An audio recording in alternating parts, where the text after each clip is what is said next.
I like The Fishing Man. For whatever reason, I like this little story. Okay. Yeah, sounds good. As a young boy, I loved to read, from books and newspapers to magazines, especially magazines, and especially Field and Stream, with its glossy pages on which my 11-year-old eyes could ah and ooh at photos of red striped tail walking trout in their distant and pure Mountain Creek homes. Next came the stories of the intrepid fly fishing white men who caught and sometimes released them. Nature as it should be. Such noble and beautiful fish, I thought at the time. Such noble and handsome men, none of whom I was sure called Seattle Central District, Chinatown, or South End home.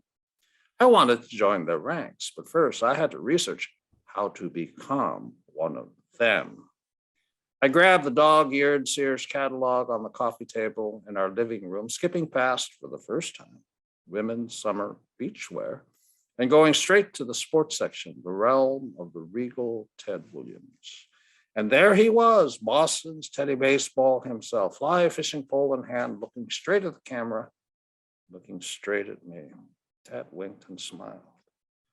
Mr. Williams, I stammered. Forget it, kid. I don't care how many paper routes you have or how much your allowance is. This pole just by itself, look at the price for Christ's sake. You can't afford this. Nope, no way. And then there's the travel. It costs a lot of money to get to Montana or Idaho or Wyoming where the pretty fish live. No way. I nodded. The great Williams paused and stared at me fondly, like maybe he was worried that speaking an obvious truth had hurt my feelings. Or like maybe this conversation mattered. He smiled. Hey, kid, how old are you anyway? 11, but I'll be 12 in a couple. Ted chuckled. Hey, don't feel bad. When I was your age, I couldn't afford this either. My mom, she's Mexican. Bet you didn't know that. Ted frowned and shook his head. You know, back in my day, being Mexican in San Diego wasn't easy, but I lucked out. There was baseball, of course, and I was better than anyone else. But Williams, hey, just like any Anglo name, right? So I had it a little easier. Now, what about you, kid? You're what? Filipino. I thought so. Plenty of those where I come from. Hard-working, friendly, nose in the dirt, sweating out in the fields every damn summer day, just like Mexicans. Just like Mexicans, they're born poor, they die poor. Hell, none of them are rich, at least not the ones I knew.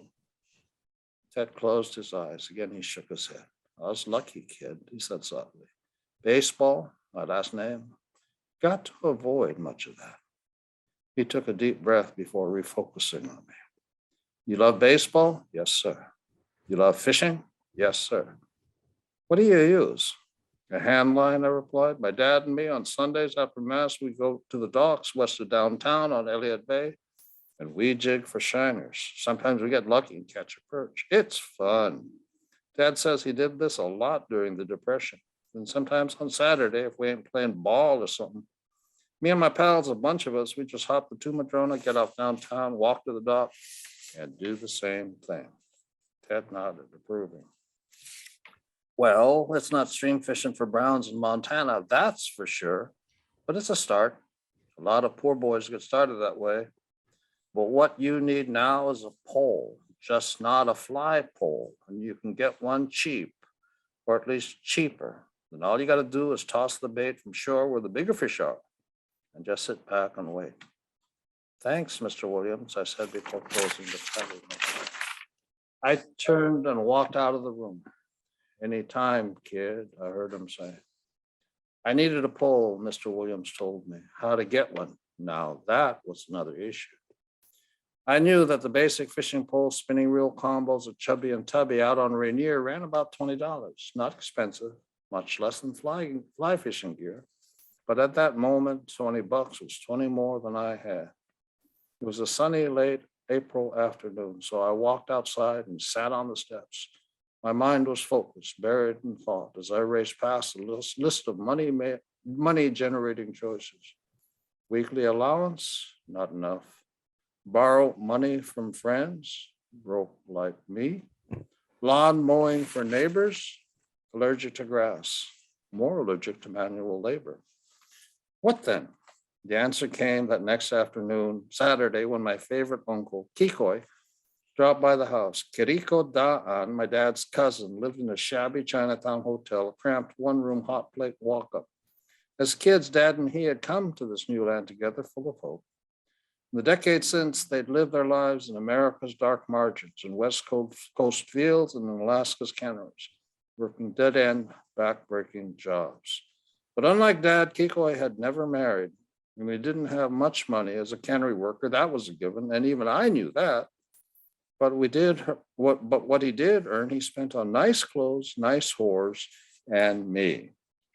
Over the years, he treated me as his chosen son, not just a nephew. When I was young, Uncle Kikoi was my benefactor and my babysitter. He taught me how to curse. When he babysat me, he'd get dressed up, complete with crisp dress shirt and Borsalino hat, and we would prowl his favorite Chinatown haunts full of other old Pinoys. Like Kikoi, they were all nattily dressed, serenely confident and speaking different languages, their words sounding like notes. They were glad to be together. They were glad to be alive. And why not? Many, like Kikoi, were combat veterans. All of them had survived hard lives and racial hatred. Yet here they were, decades later, still joking and laughing and living in a land that didn't want them. On me, these old Filipinos left an impression. That's what I want to be when I grow up. From these Pinoys, I first heard cocksucker, son of a bitch, motherfucker. They were among Kikoi's favorites, his friends too. And we were usually bellowed at the pool hall or the card table in the Victory Bathhouse on King. Uncle Kikoi was also my beloved giver of gifts and surprises.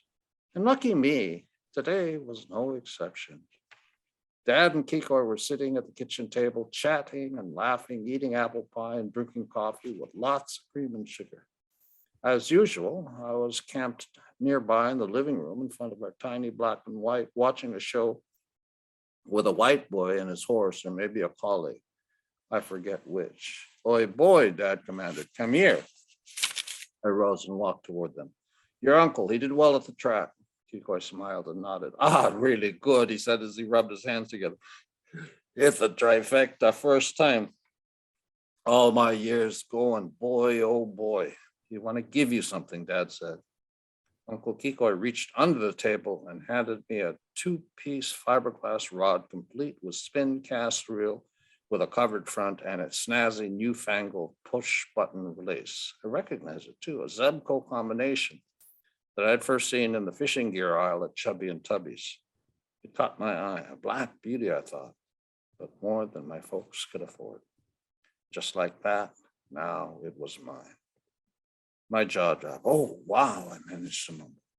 Dad looked at me sternly. Boy, you got something else to say? Thank you, Uncle Kikoi. Thank you. Kikoi giggled, then extended his right hand, palm up, and shook it, his wordless way of saying, it's nothing, kid, nothing. But to me, it was not nothing. From that day on, if I had free time, I wasn't playing baseball or going to school, I was on my bike, the priceless Zebco dismantled and tethered to the crossbar, pedaling hard to some secret or not so secret spot on the Seattle side of Lake Washington. In those days, the lake was polluted, the destination of untreated human waste. But being a kid, I just didn't care. It didn't look polluted, especially on clear early mornings when the lake glistened with the snow-capped cascades in the background. Health concerns settled. Off on my bike, I'd go on more days than that. From our little house in the Central District, it's about 3 miles to Lake Washington. For me and my young legs, an easy stretch by any measure. But it may as well have been 300. Across the street from the lake were the mansions and fancy houses of Seattle's best, the ghost people, the white movers and shakers who ran the city. They were rarely seen, at least not by folks in the Central District. But I wasn't curious about them at all. Their great houses and great wealth, their large lives and grand dreams, their glittering futures or heroic past.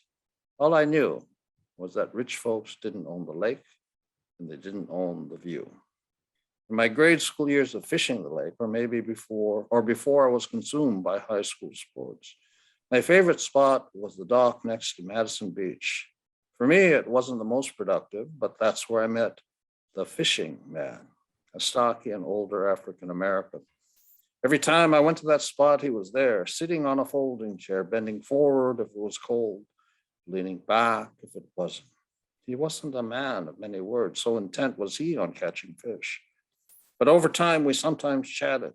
One afternoon, he told me he was born in Louisiana, came up during the war, served in the Pacific, and returned to Seattle, settling here. Before he retired, he'd worked the shipyards. Then his wife died, and his kids grew up and moved away. Why Seattle? I asked. He looked at me. Louisiana, he answered. Hard place to be if you call it. One day, late afternoon, I arrived at the dock. The fishing man had already caught a mess of perch, many more than usual. I watched him reel in his line and rebait the hook. Worm and salmon eggs, staples. Then he added a small marshmallow. Perch eat marshmallows? These ones do, he replied. He stood and cast as far as he could, then settled into his chair. Eat this, bitches, I heard him mumble. Almost 60 years later, I am sitting on a dock on American Lake near my home outside Tacoma. I carefully bait the hook. Worm, salmon, egg, and marshmallow, a food combination not normally found in nature, but it works. And for me, that's the bottom line. I cast out and hear the plunk and watch the ripple. I tighten the line. This morning in early May is warm, so I sit back and relax. And then a fleeting memory, a glimpse, field and stream, and the white fly fishing men. Nope, I never became one of them. Then I take out a camel, I light it, welcome the first drag, and smile. My eyes now focus on the tip of the pole. Eat this, bitches, I say. I'm very fond of that story. Thank you, Peter. And it's tell me what it was like for you to incorporate Ted Williams into the story. Why was that important for you? Because I thought it would lead to a greater cohesion of the story. And I give a tip, mostly true stories, Sure. In the title, right? It would lead to the cohesion of the story and to deeper themes. I suppose I could have gone and become one of the fly fishing men, but I chose not to do it. Yeah. Well, it's interesting to kind of think about a Sears catalog and what that meant to the education of Filipinos in the Philippines when we were first learning it from the Thomasites. So there's a kind of an interesting echo to the ways that we've been taught over time and over the Pacific. Peter, thank you so much for sharing your time with me today. I really appreciate it. I appreciate it too.